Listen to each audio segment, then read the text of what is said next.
कि अगर मैं काट कूट के इसको ला दूँ तो क्या एक्सचेंज होगा। तो बोला था कि जैसे ही परफॉर्मेंस टायर बनाया है, क्योंकि आप सब यहाँ पे भी देख सकते हो, यहाँ तक मेरे ख्याल से ग्रिप है और यहाँ तक आप कॉर्नरिंग मस्त कर सकते हो। मतलब कॉर्नरिंग वगैरह के लिए एकदम कोई टेंशन ही नहीं है, पूरा परफॉर्मेंस टायर है। तो भाई कैसे हो सभी, स्वागत है हमारे एक और बहुत बेहतरीन वीडियो में। तो भाई आज हम बात करने वाले अपने सीएट का रियर टायर के बारे में, जो कि स्पोर्ट्रेड 150/60 ZR17 है। ठीक है, तो ये मैंने टायर क्यों लगवाया और एमआरएफ से बेटर है कि नहीं और अपोलो से बेटर है कि नहीं, क्योंकि उससे लगभग 1000 या 1500 ज़्यादा महंगे प्राइस में आता है ये टायर, और एमआरएफ से भाई 2000 महंगे प्राइस में आता है। हाँ, 2 से 2500। ठीक है, तो आज इसी टायर के बारे में बात करने वाले। जैसा कि आप सब देख ही सकते हो अपने डोमिनार में लग चुका है, और अगर वीडियो देखना है टायर लगवाने वाला तो काफ़ी ज़्यादा बढ़िया बर्नआउट मार रखा है मैंने उस वीडियो में। देखना चाहते हो तो भाई देखो, चैनल चेकआउट कर लेना, मिल जाएगा आप सबको वीडियो। इसके पहले या दूसरे या तीसरे वाले में ही होगा। तो सबसे पहले चलते हैं टॉपिक पे। तो देखो, इस बाइक में लगा था 130/70/17। ठीक है, बस इतना मोटा टायर लगा था, 130/70/17। R17 भी रेडियल टायर भी नहीं था, बट तुम्हारे भाई ने अभी लगवा दिया 150/60 ZR17। तो थोड़ा सा टायर भी अपग्रेड करवाया मैंने, क्योंकि भाई मुझे बहुत ज़्यादा नीड से टायर अपग्रेड करवाने, क्योंकि पूरा लुक यार टायर पे रहता है। ठीक है, अगर टायर मोटा रहे तो कितना ज़्यादा मज़ा आता है, आप सबको पता ही होगा। तो इस वजह से मैंने अपने डोमिनार में पीछे का टायर अपग्रेड कर देते। जैसा कि आप सब लुक देख सकते हो इसका कितना ज़्यादा प्यारा लग रहा है। एक बार इसका ग्रिप देख लो कितना ज़्यादा मस्त है।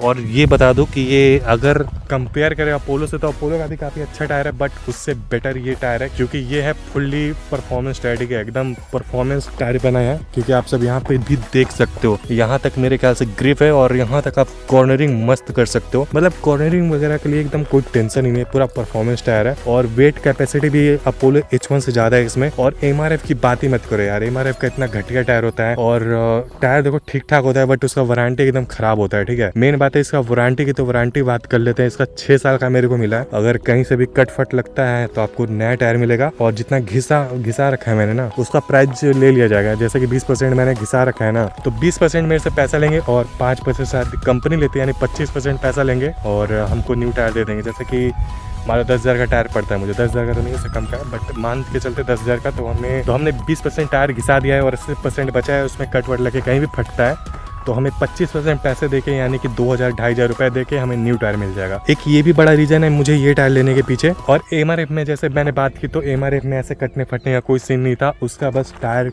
पे एयर आने पे मतलब न्यू टायर देते वो 2 साल तक, वो भी इस वजह से मैंने एमआरएफ को भी इग्नोर किया, क्योंकि भाई 4300 रुपये ले रहे हैं और भाई साहब 2 साल का वारंटी, वो भी कटने फटने का नहीं यार, मतलब नॉर्मल वारंटी। अगर आप लोग सच बताओ तो जैसे कि मैंने पूछा था डीलर से, कि जिससे मैंने परचेज किया था, कि अगर मैं काट कूट के इसको ला दूँ तो क्या एक्सचेंज होगा। तो बोला था कि जैसे भी आप लेके आओ कटा होना चाहिए, और जितना घिसा होगा उसके पैसे ले लेंगे हम, उसके बाद आप लोग न्यू लेके जा सकते हैं, मैं न्यू प्रोवाइड कर दूंगा आप सभी को।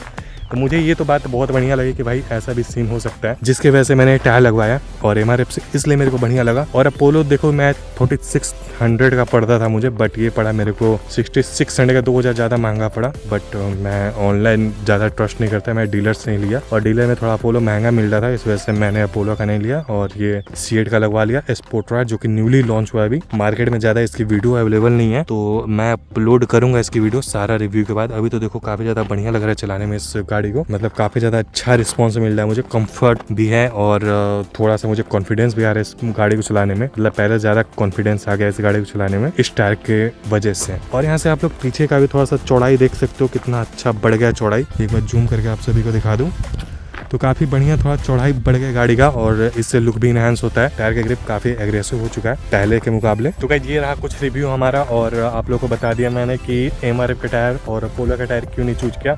एमआरएफ का मेरे को पड़ रहा था 4250 का, और अपोलो का पड़ रहा था 46 समथिंग का, कार्ड पे डिस्काउंट लगा के अमेजोन से। ठीक है, बट ये पड़ा मेरे को 66 के आसपास, और लगा होगा कि मतलब लगभग अप्रोक्स 7000 पड़ी है मेरे को। ये रहा मेरा कुछ रीजन कि अपोलो और एमआरएफ का क्यों नहीं लिया, क्यों मैंने सीएट का लगवाया। टायर से काफ़ी ज़्यादा उम्मीद है कि ये काफ़ी बढ़िया परफॉर्मेंस देगी, अपोलो से भी अच्छा। देखते हैं क्या होता है इस टायर के साथ। और अभी तो मेरे एक भैया के पास है KTM ड्यूक 250 Gen 3, तो उसमें लगा है अपोलो अल्फा H1, तो उससे भी कंपेयर वीडियो लाने वाला हूँ और देखने वाला हूँ कौन ज़्यादा चलने वाला है। तो उसके लिए आप लोग को चैनल पे बने रहना होगा, और आई होप आप लोग को ये वीडियो पसंद आया होगा। देखो पसंद आया तो लाइक सब्सक्राइब कर देना, क्योंकि बहुत सारे इन्फॉर्मेटिव वीडियो और मोटो ब्लॉगिंग वीडियो आने वाली है अपने चैनल पे। तो मिलते हैं समझदार वीडियो के साथ नेक्स्ट वाले एपिसोड में, तब तक के लिए टाटा गुड बाय।